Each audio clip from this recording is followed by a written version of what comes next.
Allah Teala Kur'an-ı Kerim Zariyat suresi 55. ayette buyurur ki: "Ve zekkir ve inne zikra tenfa'ul müminin." Hatırlat, həqiqətən xatırlatmaq möminə fayda verir. Və həmçinin başqa bir hədisdə Peyğəmbər sallallahu aleyhi və səlləm buyurur ki: "Haqqul muslimu aləl muslim xams." Müsəlmanın müsəlman üzərində 5 haqqı var. Onlardan biri askırdığı zaman elhamdülillah deyərsə, yerhamkallah demək. Vəfat eləyərsə, onun cənazəsində iştirak etmək. Salam verərsən, salamına icabət vermək. Dəvət edərsə, dəvətinə icabət etmək. Və bir də nəsihət, tövsiyə istəyərsə, ona nəsihət etmək. Çünki nəsihət mütləqdir. Şeyx gətirir ki, Şeyx Süleyman Ruheyli gətirir ki, yəni əgər sizə nəsihət edən bir dostunuz varsa, o qırmızı kürdü olan kibrit kimidir. Yəni çox nadir tapılan bir şey. Onu heç vaxtı tərk eləməyin. Ondan bərk yapışın. Yəni bugün bizim birbirimizə olan məhəbbəti və bir iman üzərində sabit qalmağının səbəblərindən biri də birimizin digərinə tövsiyə, nəsihət etməsidir. Bu çox mühüm bir məsələdir. Çox mühüm məsələdir və mühüm olması hardan biri Allah-u Teala'nın Kur'an-ı Kerimdə bu barədə gətirməsi. Xatırlat, həqiqətən xatırlatmaq möminə fayda verir. Çünki insan unutandır. İnsan unutandır. Bu günə çox mühüm və həmçinin də yəni həyatımızda çox ehtiyac olduğumuz bir mövzu götürəsiyik. Birimizin digərinə dua etməsi barəsindədir. Müsəlmanın başqa bir müsəlmana dua etməsi. Yəni bu çoxumuzun qafil olduğu, xəbərsiz olduğu və xəbərimiz olduğu halda da səhlənkar yanaşdığımız bir mövzudur. Dua məsələsi çox mühüm bir mövzudur. Allah-u Teala'nın verdiyi nemətlərdən biri də ailə nemətidir. Və evlad neməti də verdiyi nemətlərdən biridir. Bu nemətin qədrini kim bilir? Yəni onun evlada sahib olması üçün əziyyət çəkən və o evlada sahib olmayan bir insan həqiqətən evlad nemətinin nə qədər dəyərli bir nemət olduğunu bilir. Və həmçində evlad neməti nə qədər böyük, dəyərli bir nemət olmasına baxmayaraq və həmçində böyük bir valideyn üçün böyük bir sınaqdır. Valideyn üçün böyük bir məsuliyyətdir. Ya həmən ki evladı onun üçün başının tacı olacaq, həm dünyada həm ahirətdə və yaxud da ki Allah qorusun, dünyada onun üz qarası və ahirətdə də Allah qorusun müsibətə və cəhənnəmə getməsinə səbəb olan vasitə olacaq, Allah qorusun. Allah Teala belə evladlardan bizi qorusun. Ona görə insan üzərinə düşən əməllərdən və tövsiyələrdən də bir ki, insan öz ailəsinin islahı üçün çalışmalıdır. Öz zövcəsinin, yəni valideynlər əgər imkan varsa, alınırsa, şübhə yoxdur ki, onlara da gözəl bir şəkildə tövsiyə olunmalıdır. Və insan öz əli altında olanlardan, zövcəsi, evladları öz əli altında olanlardan mütləq sorulacaqdır. Mütləq sorulacaq. Bu ailə məsələsinə niyə görə toxundum? Çünki birimizin digəri üçün dua etməsi elə birbaşa bizim ailəmizə çatır. Fikir verin. Peyğəmbər sallallahu aleyhi və səlləm səhih hədisində buyurur. Hədisin mənası odur ki, yəni bir müsəlmanın başqa bir müsəlmana etdiyi dua qabul olunan dualardandır. Dua el-müstəcəbə. Qabul olunan dualardandır. Əgər bir şəxs öz qardaşı üçün dua eləyərsə və onun üzərindəki, onun başı üzərində olan mələk onun duasına əmin deyər və deyər ki, və ləkə misl və sənin üçün də deyir, onun misli olsun. Fikir ver. Və bu barədə Şeyx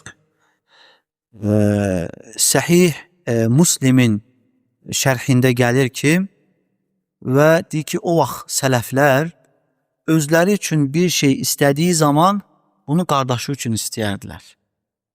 Qardaşı üçün istəyərdilər və bilərdilər ki, yəni mələklər onun duasına əmindir. Yəni ən böyük məsələ, birinci başlanılan məsələ insanın başqa müsəlmanların islahı üçün dua etməsidir. Ən birincisi elə insanın, əgər insan istəyir ki, öz evladının islah olmasını, qoy başqasının evladının islah olmasını istəsin Allahdan. Bəzən insanda paxıllıq gəlir, bəzən insanda həsəd gəlir. Məsələn, baxsan ki, 2 dənə, 3 dənə, 4 dənə, Allah bərəkət versin, 5 dənə evladı var, amma Allah qorusun hamısı fəsad əhlidir. Və başqasının evladına dua etmək istəmir, ancaq öz evladına dua edir. Və nə üçün istəyir ki, ancaq öz evladı islah olsun. Amma bu, buraxdığımız ən böyük xatalardandır. Yaxşı, bizim evladımız islah oldu, düzdür? Bizim evladımız kimlə oynayacaq? Başqasının evladı ilə, düzdür? Əgər o evlad da fəsad əhlidirsə, bizim evladımızı da pozacaqdır. Kimi? Peyğəmbər sallallahu aleyhi və səlləm nə deyir, nə buyurur? Əl-mər'u fi din xalilihi. Kişi dostunun dinindədir. Ona görə biz, əgər başqasının evladının islahı üçün dua edəriksə, Allahım, filan qardaşın evladını islah elə. Əgər onda hansı bir naqislik görmüşüksə, və yaxud da qonşumuz, və yaxud da evladımızın oynadığı bir qız olsun, oğlan olsun, onun üçün dua edəriksə, birinci onun islah olmasına səbəb olarıq. Çünki mələklər amin deyər. Etdiyimiz duaya əmindir. Əmin sözün mənası nədir? Yəni, qabul et, ey Rəbbim.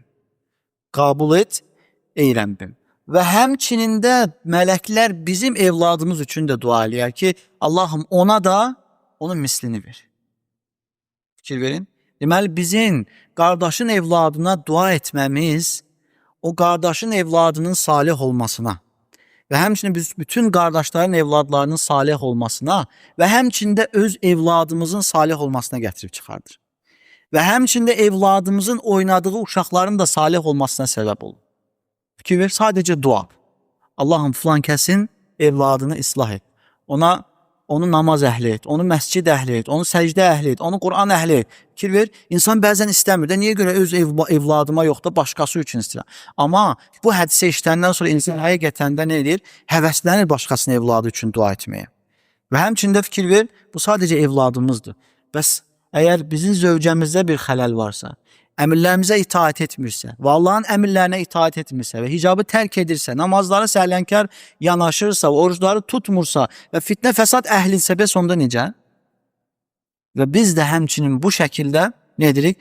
Başqa qardaşların, zövcələrlə dua edirik. Fikir ver, başqa qardaşların zövcələri üçün dua etsək, onlar üçün etdiyimiz dua səbəbi ilə onları da hidayət tapar və həmçinin də bizim də həyat yoldaşımızın, zövcəmizin hidayətə çatmasına, itaat etməsinə səbəb olur.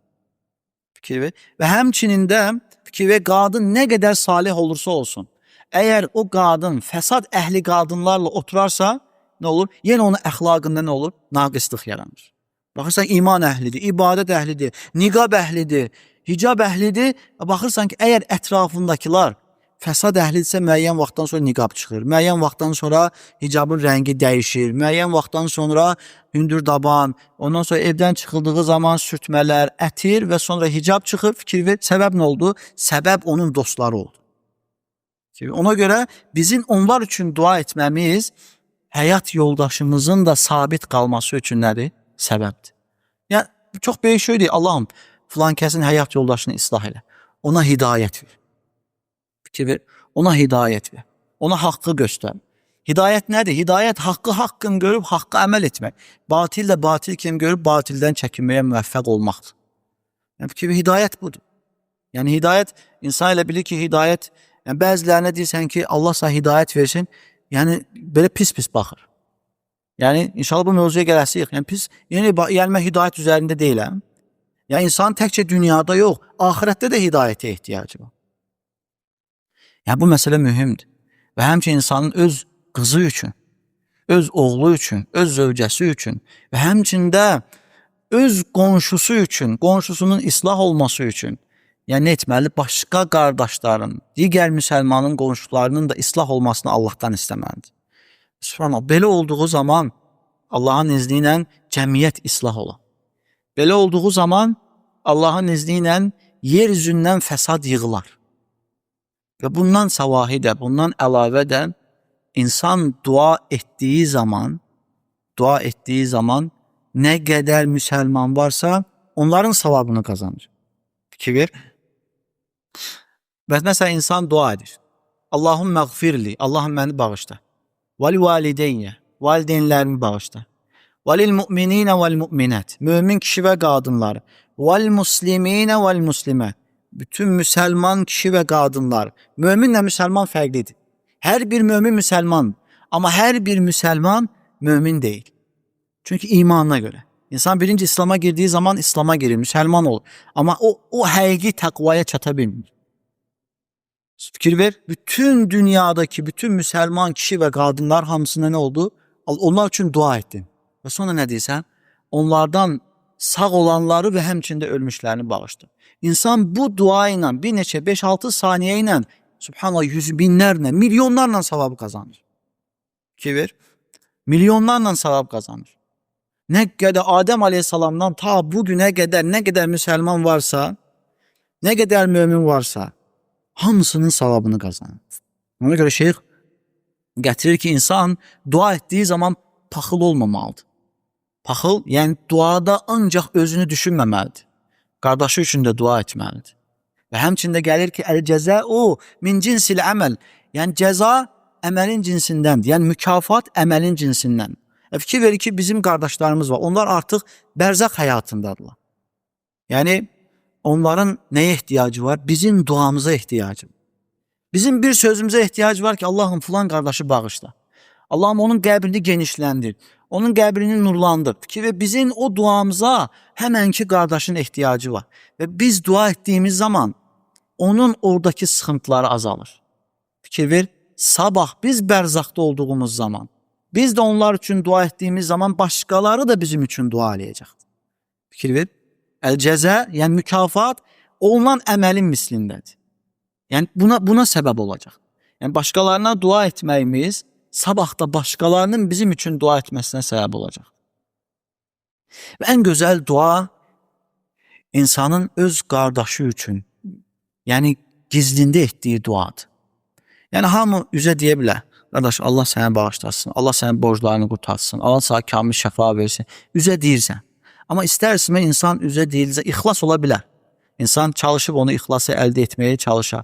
Amma üzə deyildiyi zaman istər-istəməz, elə bir ki, insana o qeybdə etdiyi zaman, o Rəbbi ilə baş-başa qaldıqda etdiyi zaman, səcdədə ən hörmətli yeri Rəbbinin qarşısına qoyub zəlil olduğu zaman, Rəbbini ucaltdığı zaman etdiyi dua ilə eyni deyil. Fikir ver. İnsan səcdəyə qapanır, Allahım filan qardaşı bağışdır. Fikir ver. Onun hidayətə gəlməsini nəsib et. Sevdiğin de dünyada bir yerde oturursan, çay içirsən, qonaq gedirsən, gəlirsən, amma baxırsan ki, səninlə eyni safda deyil bu. Baxırsan ki, evladları, ailəsi sənin yaşadığın bir həyatı yaşamırlar. Ki insan istəmir də, yəni bugün, yəni dünya həyatında fikir versəz, yəni insanlarda həsəd var, paxıllıq var. Çünki bu yeri mən götürməsəm başqası gəlib götürəcək. Düzdür? Məsələn, niyə görə insanlar dünyada yəni bir-birlərini qətl edirlər, bir-birlərlə mübahisə, döyüş, dava. Niyə görə? Çünki bu torpaq var və yaxud da bu vəzifə var, buna bir nəfər çatacaq. Başqası heç kim çatmayacaq. Ona görə bir-birinlə yarışırlar ki, o dünyadakı o vəzifəyə çatmaq üçün. Amma cənnət elə deyil. Cənnət tamam başqadır. Allah-u Teala cənnətə ən axırıncı girən adama deyəcək, get cənnətə gir. Fikir ver, insan gedəcək və cənnətə yaxınlaşacaq, gedəcək, sən əzəmətli bir Rəbb olduğun halda, yəni məni belə deyək də, mənimlə zarafat mı edirsən bu şəkildə? Allah-u Teala deyəcək. Allah-u Teala get, gir cənnətə və sənə yerin 10 misli qədər yer veriləcək. Fikir ver. Yəni hele bu cənnətə ən axırda girənin və ən az yer verilənin biridir. Və gör cənnət əhli onların halı necə olacaqdır. Cənnət üçün dünyada yarışanlar var. Allah Teala buyurur: "Səbiqu ilə məğfiratin min rabbikum." Rəbbinizin rəhməti, mərhəməti üçün, məğfirəti üçün deyir, yarışın, bir-birini ötüşün. Bu da ötüşməyin səbəblərindən biri də qardaşın başqa bir qardaş üçün dua etməsidir. Və həmçinin ən gözəl dua hansıdır? Məsələn, insan fikirləşə bilir. Məsələn, əfdalu dua, duaların ən əfsalı, ən fəzilətlisi odur ki, yəni qeybdə olmayan bir qardaşın üçün dua etməyindir. Məsələn, buradasan və qardaşın ola bilsin başqa bir ölkədə, başqa bir diyarda sıxıntısı var, ona çata bilmirsən. Amma gecənin son üçdə birində, səcdə halında və duaların qəbul olduğu bir zamanda həqiqi qəlbdən o yanında olmayan, səni eşitməyən, sənin onun üçün dua etdiyin bilməyən bir qardaşın üçün dua edirsən. Fikir ver. Yəni bu ən fəzilətli dualardan sayılır. Yaxşı, bir insan öz qardaşı üçün ən gözəl etdiyi dua hansıdır? Ən gözəl etdiyi dualardan biri də Allah-u Teala'nın Kur'an-ı Kerim'de bize gün ərzində 17 dəfə əmr etdiyi, vacib etdiyi duadır. İhdina sıratal müstakim. Allah'ım bizi düzgün yola yönət. Bu dua, yani subhan o kadar yani güzel bir duadır ki, her şeyi içine əhatə edən bir duadır ki, yani insan açıldığı bu duanı belə baxdığı zaman, yani baxırsan ki, subhanallah, bu bir kəlmənin altında, bir misranın altında Allah-u Teala ne kadar nimetleri gizlətib. Ne kadar nimetler var. Birincisi, yani insanın öz qardaşı üçün dua etməsi ki, Allah'ım öz filan kəsi və yaxud da qardaşlarımı düzgün yola yönəlt. Onları sırat-ı müstəqimə yönəlt. Ne deməkdir sırat-ı müstəqim, düz yol? Birincisi, bu sirlerden birincisi odur ki, və məsələn, bir insanın, bir əməlin savab olub olmamasını bilməsi üçün nəyə ehtiyacı var? Elmə ehtiyacı var. Düzdür? Elmə ehtiyacı var. Elə bil ki, insan qardaşı üçün dua edir ki, Allah'ım onu düzgün yola yönelt. Duasıyla elə bil ki, qardaşı üçün necə dua edir? Allah'ım ona elm öyrət. Ona hər hansı bir ibadətin, hər hansı bir ibadəti onun üçün öyrət. Fikir ver. Yaxşı, insan ibadəti bildi. İnsan sadəcə ibadəti bilməsi kifayət eləyir mi? Eləmir. Nə etmək lazım? O ibadətə əməl etmək lazım. Elə ki, insan öz qardaşı üçün etdiyi o dua var. Ha, Allah'ım onu düzgün yola yönət duası. Elə ki, bir növ insan öz qardaşı üçün dua edir ki, Allah'ım ona bu əmələ, bu bildiyi elmə əməl etməyə müvəffəq elə. Fikir ver. Yaxşı, insan elmi oldu və həmçinin həmənki ibadəti yerinə yetirdi. Tamam. Yaxşı, biz həmənki ibadətin qəbul olması üçün nəyə ehtiyac var? İxlasa ehtiyac var. Yəni, insan həmçinin onun üçün dua etdiyi zaman, Allah'ım onu düzgün yola yönət dediği zaman, həmçində onun üçün dua edir ki, Allah'ım ona etdiyi ibadətdə ixlas nəsib elə. Fikir ver. Yəni, yaxşı, ixlas oldu. İbadət qəbul olur mu? Olmur.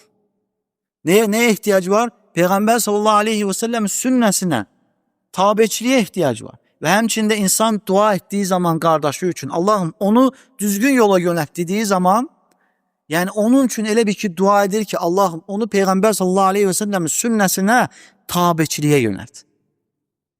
Fikir ver.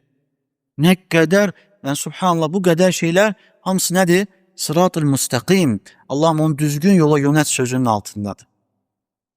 Yani bu sadece dünyalıktır. Ve biz ahiret, yani insan, yani cennete keçmek, cennete girmek ancak sıratın üstünden keçmekten. Başka yol yoktur. Cennete başka yol yoktur. Ancak ahirette kurulmuş, cehennemin üzerinden salınmış sırat körpüsünün üstündendir. Ve sırat körpüsünün üstünden de hadislerde bildirdiği kimi bəziləri ildırım sürətiyle keçəcək. Bəziləri sürətli qaçan at sürətində keçəcək. Bəziləri dəvə və bəziləri gəzərək, Allah korusun, bəziləri də sürünərək keçəcəkdir.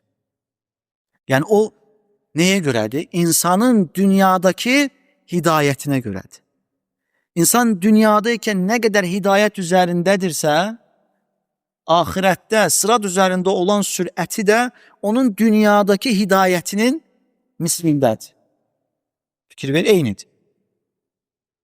Yani insan dua ettiği zaman kardeşi için, Allah'ım kardeşlerime, mescid əhlini, onlara hidayet ver dediği zaman bütün kardeşler için dua edir ki Allah'ım onları sırat üzerinde sabit eyle. Fikir ver. Yani sadece sıratın üzerinden geçmekle sırata insanın sıratı tapmağa ihtiyacı var. Peygamber sallallahu aleyhi ve sellem hadislerinde gelir ki sırat körpüsünden qabağa zülmət var. Zülmət. İnsan o günü yol tapa bilməyəcəkdir. Yani insanların eləsinin nuru dağ kadar olacak. Eləsinin de nuru ancak ayak parmaklarının ucunu gösterəcəkdir. Ve bəzən sönəcək ve bəzən yanacaqdır. Ona göre Allah Teala Kur'an-ı Kerim'de buyurur ki: "Yevme yekulul munafiqun vel munafiqatu lillezine amenu zuruna naqtabis min nurikum." O gün münafik kişi ve kadınlar iman getirenlere diyecekler ki biz tarafa yönelin. Sizin nurunuzla gedək, sizin nurunuzdan tutaq. Onlar diyecek: "Qil irci'u vera'akum feltemisu nura." Onlar diyecek: "Dala qayıtın, öz nurunuzla gəlin." Hansı ki onların dünyada hiçbir nuru yok idi. فَضُرِبَ بَيْنَهُمْ بِسُورٍ بَاطِنُهُ فِيهِ الرَّحْمَةِ وَظَاهِرُهُ مِنْ قِبَلِهِ الْعَذَابِ. Ve onlar arasında bir sur, bir set çekilecekti ve kapının içer tarafı rahmet ve çöl tarafı ise Allah korusun azap olacaktı. Allah korusun. Ona göre insanın yani tekçe dünya yok. İnsanın ahirette de hidayete ihtiyacı var. Düz yolu tapmağa ihtiyacı var. Sırat-ı müstakimi, o sıratı cehennemin üzerinden geçen o sırata giden yolu tapmağa ihtiyacı var. Elə bir ki insan dua etmekle, öz kardeşi için dua etmekle, Allah'ım onu düzgün yola yönelt duasını etmekle, elə bir ki ona o kıyamet günü, o zulmette Allah'ım ona bir nur ver deyir. Fikir ver. Ve hemçinde insan yani dünyada da özünün salamat kalmasına sebep olur. Yani eğer bir insan fikir ver, bütün etrafı hidayet əhlidir. Namaza gedirsən, birden unutmusan, senin kardeşin çağırır, kardeş gedək namaza. Ve evde sıkıntın var, çıkartır, öz bacardığı imkandan sana yardım edir. Ve köməyə ihtiyacı var, Allah üçün hiçbir şey ummadan. Bugünkü gün insanlar nədir? Edirsən ve sabah senin özüne gelmağını gözləyir. Ama əsl hidayət əhli bunu gözləmir. Etdiyi əməldə ancaq Allahın razılığını gözləyir. Fikir ver, senin de kardeşine dua etmeyin, sen hem dünyada xoşbəxt olmağına ve həmçinin də ahirette xoşbəxt olmağına səbəbdir. Çünkü senin onun için dua etmeyin, meleklerin de senin için dua etmesidir. Fikir ver, meleklerin de senin için dua etmesi. Ona göre dua ettiğimiz zaman gerek paxıl olmayaq. Yani özümüz için istediğimiz bir şeyi gerek kardeşimiz için istəyir. Yani bakın, yani miniğimiz yoktu da kardeşim için dua ediyor. Allah'ım falan kardeşe Allah'ım xeyli bir minik nəsib eyle. Bereketli bir minik nəsib eyle. Sağlam, güzel, geniş, rahat bir minik nəsib eyle. Fikir ver, dua elə. Bil ki ona ettiğin dua, melekler senin için de dua amin deyir. Allah'ım ona da onun mislinde ver deyir. Fikir ver. Ve evlenme istəyir. Yani evlənə bacarmır, kardeşi için dua elə. Deməli, belə bir hadisə baş verir. İki dost olur. İki dostdan biri subay, biri evli olur. Ve iftar vaxtında evli dost öz yoldaşıyla iftar ettiği zaman subay kardeşi için, yani dinde kardeş olan subay kardeşi için dua edir. Yani iftar vaxtı, xüsusən Ramazanda bilirsiniz ki, duaların qabul olma vaxtıdır. İcabət saatidir. Ve dua elə ki Allah'ım onun için xeyirli bir zövcə nəsib eyle. Onun için əməl salih. Ve ona baktığı zaman rahatlıq tapan bir zövcə nəsib eyle. O kardeş dua ettikçe kardeşin zövcəsi qıcıqlanır. Deyir etme o duanı. Deyir kardeşim için dua edirəm də, yəni subaydı, evlenmeye ihtiyacı var, evlensin. Ve kadın deyir ki etme o duanı. Kadın da elimlidir. Deyir axırda deyir ki ne üçün də? Kardeşim üçün. Deyir sen dua edirsən, Mələklər sənin duana əmindir. Yəni o özü üçün qorxur da. İkinci ver. Yəni nədir? Yəni insanın qardaşı üçün dua etməsi özünü üçün də dua etməsi deməkdir. Ona görə bu məsələdə insan gərək səhlənkar olmasın. Və həmçinin insanın dua etməsi təsəvvürlə özünün hidayət üzərində sabit qalmasına səbəbdir. Və həmçinin sən dua etdiyin zaman necə ki deyildiyi əl-cəzəu min cinsil əməl, başqa qardaşların da sənin üçün dua etmənə səbəb olacaqdır. Fikir ver. Və həmçinin sənin ailənin, evladlarının, uşaqlarının sabit qalmasına səbəb olacaqdır. Fikir ver. Və insanı həm dünya və həmçində axirət xoşbəxtliyinə çatmağa səbəb olacaq. Ona görə dua məsələsi çox mühüm bir məsələdir. Dua məsələsi insanın savabı əldə etmək üçün demək olar ki, ən rahat vasitələrdən biridir. İnsan oturaraq, dua edir. Allahım, məni bağışla, valideynlərimi bağışla, bütün müsəlman kişi və qadınları, ölmüş və dirilərini, bütün mömin kişi və qadınlar hamısını bağışla dediği zaman, subhanallah, gör milyonlarla, trilyonlarla savab əldə edir. Bu da Allahın bizim üzərimizdə olan bir rəhmətidir, bir bərəkətidir. Allahdan istəyirik ki, Allah-u Teala bizə, qardaşlarımıza dua etməyə müvəffəqiyyət versin. Və şübhə yoxdur ki, bu da Allahın müvəffəqiyyəti iləndir. Allah-u Teala istədiyinə bunu əta eləyər. Allah-u Teala istədiyinə bunu verər. Çünki bu savab, insanın savabı, xeyri əldə etməsi nədir? Ancaq Allahın müvəffəqiyyəti iləndir. Kimsə çalışa bilər, səy göstərə bilər, amma baxırsan ki, Allah-u Teala müvəffəq etməyəndə alınmır. Baxırsan ki, insan kilometrlərlə yol gedir, 100 kilometrə, 1000 kilometre yol gedir, bir dəfə də olsa dili Allah'ı zikr eləmir. Amma insan da var ki, subhanallah, 10 kilometre yol gedir, dili Allah'ın zikrindən uzaq düşmür. Nə də Allah'ın müvəffəqiyyətidir. Bunun üçün nəyə ehtiyacı var? Allah'ın yardımına ehtiyacı var. Və bunun da nə etməliyik? Yenə dua edərək Allah'tan istəməliyik. Allah-u Teala'nın Resulü Muhammed sallallahu aleyhi və səlləm və 40 yaşına qədər Peyğəmbər tərbiyəsi ilə tərbiyələnən, əxlaqlanan və Allah-u Teala ona vəhiy nazil edən və keçmiş və gələcək bütün günahlarını bağışlayan, cənnəti və cəhənnəmi göstərən bir Peyğəmbərin etdiyi duaya bax. Və xüsusən də bu duanın yeri namazda, təşəhhüddən sonra salamdan qabağa gəlir. Kidir? Baxın Peyğəmbər s.ə.v necə dua edir. Allahümmə, ey Rəbbim, ə'inni, mənə kömək elə. Nə üçün? Alə zikrikə, sənə zikr etməyə.